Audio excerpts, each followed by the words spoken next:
Hello, it's Bob Butera of the Yoga Life Institute. Lately, there's been a lot of press on yoga, and it hasn't all been positive. I'd like to talk to you guys about one bit of information regarding the origins of yoga that has been broadcast through the AP press and some other media outlets, a few TV shows, where they're making a claim that yoga comes from tantric sex cults.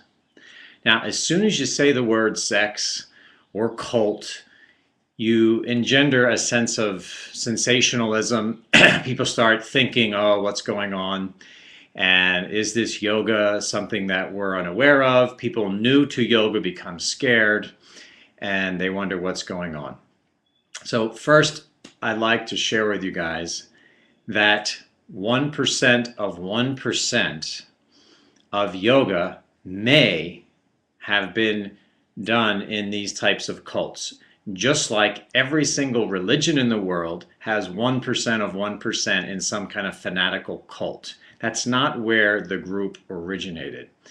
So yoga came from thousands of years of study of people mainly in the Himalayan mountains, in remote areas, and we don't have complete documentation of it.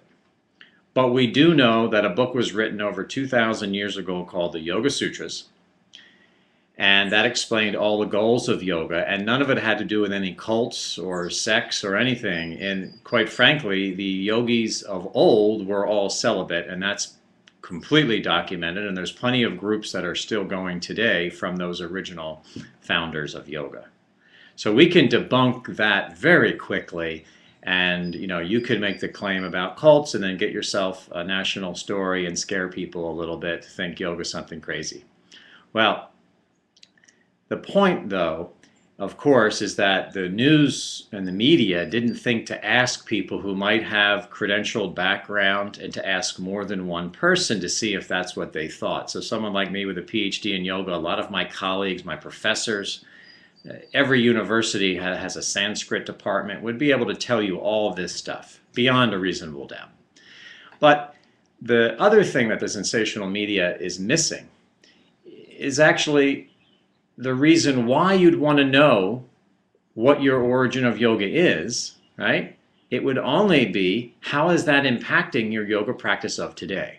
So the question that I would reframe on top of this misinformation is, why and what are you doing that you call your yoga?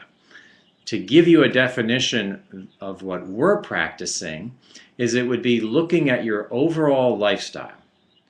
How are you cultivating your consciousness? You could call it your personal growth.